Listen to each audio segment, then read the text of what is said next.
Today's pick for Name That Song is...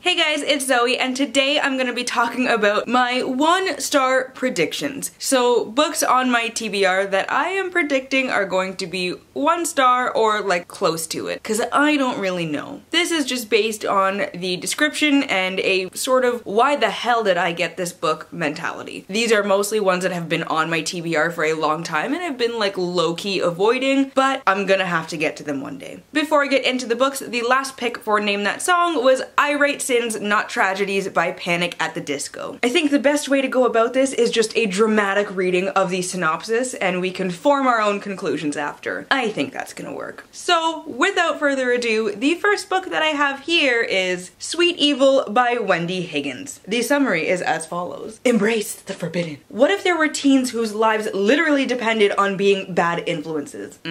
This is the reality for sons and daughters of fallen angels. Tender-hearted Southern girl Anna Witt was born with a sixth sense to feel emotions of other people. I have a fifth sense. It's like ESPN or something. She's aware of a struggle within herself, an inexplicable pull towards danger, but Anna, the ultimate good girl, has always had the advantage of her angel side to balance the darkness within. It isn't until she turns 16 and meets the alluring Caden Rowe that she discovers her terrifying heritage and her willpower is put to the test. He's the boy your daddy warned you about. Your daddy? Really? If only someone had warned Anna. Forced to face her destiny, will Anna embrace her halo or her horns? Sweet Evil by Wendy Higgins. What the f***? This just seems like a pile of shit and I am ready to read this and find out if it really is as shit as it seems. The next book I have here is Glitch by Heather Anastasiou. I know this one's gonna be shit because the main character's name is Zoe. I swear to God, if this girl is stupid, I might throw the book because I can't stand stupid characters that share my name because then I'm like, am I like that? And it really just it hurts your soul, you know? What's it like having a common name reading books? Because like Zoe's not that common. Let me know down below if you have a very common name, what it's like to read yourself as other characters, because I'm very curious now. Anyways, the summary is as follows. Zoe lives in a world free of pain and war. Woo! Sure bud. Like all members of the community, she has a small implanted chip protecting her from the destructive emotions that destroyed the old world. Until her hardware starts to glitch. Zoe begins to develop her own thoughts and feelings. What does that feel like? But nothing could be more dangerous in a place where malfunctions can get you killed. And Zoe has another secret she must conceal at all costs. Her glitches have given her uncontrollable telekinetic powers.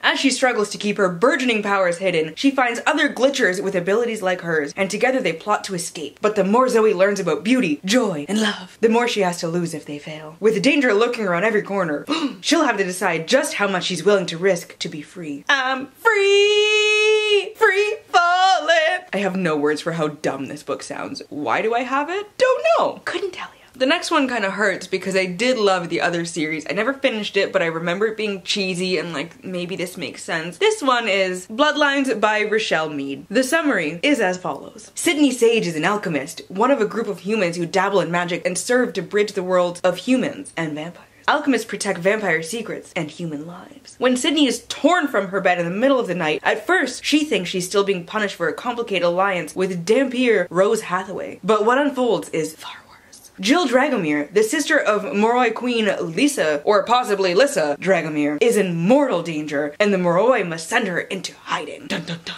To avoid a civil war, Sydney is called upon to act as Jill's guardian and protector, posing as her roommate in the unlikeliest of places, a human boarding school in Palm Springs, California. The last thing Sydney wants is to be accused of sympathizing with vampires, and now she has to live with one. The Moroi court believe Jill and Sydney will be safe at Amberwood Prep, but threats, distractions, and forbidden romance lurk both outside and within the school grounds. Now that they're in hiding, the drama is only just beginning. And next it says, explore the world of Rochelle Mead. I think I will explore this world. Damn it, it sounds delightful! Delightfully terrible, but delightful nonetheless. The next one kinda hurts as well because apparently this is a sequel and I didn't know that it was a sequel, and there's a first book and I loved the movie for the first book, but I've never read the first book. This one is Bewitching by Alex Flynn. Apparently this is a sequel to Beastly. Never read the book, but I goddamn love that movie, so let's read on and see just how cheesy this is gonna be. Bewitching can be a beast. Once, I put a curse on a beastly and arrogant high school boy. That one turned out alright, others didn't. I go to a new school now, one where no one knows that I should have graduated long ago. I'm not still here because I'm stupid. I just don't age. You see, I'm an immortal, and I pretty much know everything after hundreds of years, except for when to take my powers and butt out. Still a teenager, clearly. I want to help, but things just go awry in ways I could never predict. Like when I tried to free some children from a gingerbread house and ended up being hanged. After I came back from the dead, immortal, remember? I tried to play matchmaker for a French prince and ended up banished from France forever. And that little mermaid I found in the Titanic lifeboat, I don't even want to think about it. Now a girl named Emma needs me. I probably shouldn't get involved, but her gorgeous stepsister is conniving to the core. I think I have just the thing to fix that girl. And it isn't an enchanted pumpkin. Although you never know what will happen when I start bewitching. Oh, okay. Oh, this whole thing started in England many years ago, 1666 to be exact, when I was a teenager for the first time. Why would you want to be a teenager multiple times? Like, why do that to yourself? The last book here might cause some controversy. It didn't sound like that bad of a book, but apparently the editing is just garbage, and I'm just not anticipating loving this book. This one is Zenith by Sasha Ellsberg and Lindsay Cummings. The summary is as follows. Most know Androma Rosella as the Bloody Baroness, a powerful mercenary whose reign of terror stretches across the Mirabelle galaxy. To those aboard her glass starship Marauder, however, she's just Andy, their friend and fearless leader. But when a routine mission goes awry, the Marauder's all-girl crew is tested as they find themselves in a treacherous situation and at the mercy of a sadistic bounty hunter from Andy's past. Bounty hunt, not us! What? Meanwhile, across the galaxy, a ruthless ruler waits in the shadows of the planet Zenterra, biding her time to exact revenge for the destruction of her people. The pieces of her deadly plan are about to fall into place, unleashing a plot that will tear Mirabelle in two. Oh, the horror. Andy and her crew embark on a dangerous, soul-testing journey that could restore order to their ship, or just as easily start a war that will devour. As the Marauder hurtles towards the unknown and Mirabelle hangs in the balance, the only certainty is that in a galaxy run... What? No. The only certainty is that in a galaxy run on lies and illusion, no one can be trusted. What the fuck? Curtis, how fucking dramatic was that? Was that not perfect? A dramatic reading by Zoe Stewart.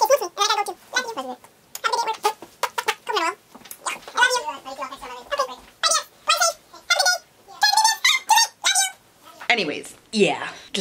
So that was the last of my dramatic readings of books that will probably be 1 star, but I am looking forward to them being 1 star, if you know what I mean. Sometimes you just need a little bit of shit in your life. Can you stop with this damn alarm? We're good, everything's calm. Let me know down below if you've read these books and if they're actually as shit as I think they'll be. And if it was like a fun kind of shit, or just like a, oh god, why the hell am I reading this kind of shit? You feel me? I kinda wanna do dramatic readings of the summaries of like 5-star books and see if just any book sounds shit when you do a dramatic reading like that. I'm very curious. Maybe I'll do one of those next week. Who knows? As always, to stay updated with my current reads and how I'm feeling about them, you can follow me on Instagram, Twitter, and Goodreads, all at Your Book Nerd Zoe, which I will leave linked down below in the description box. If you like this video, please give it a thumbs up and subscribe, and I hope you all have a wonderful day and get at least a little bit of uninterrupted reading time. I'll see you next time. Bye!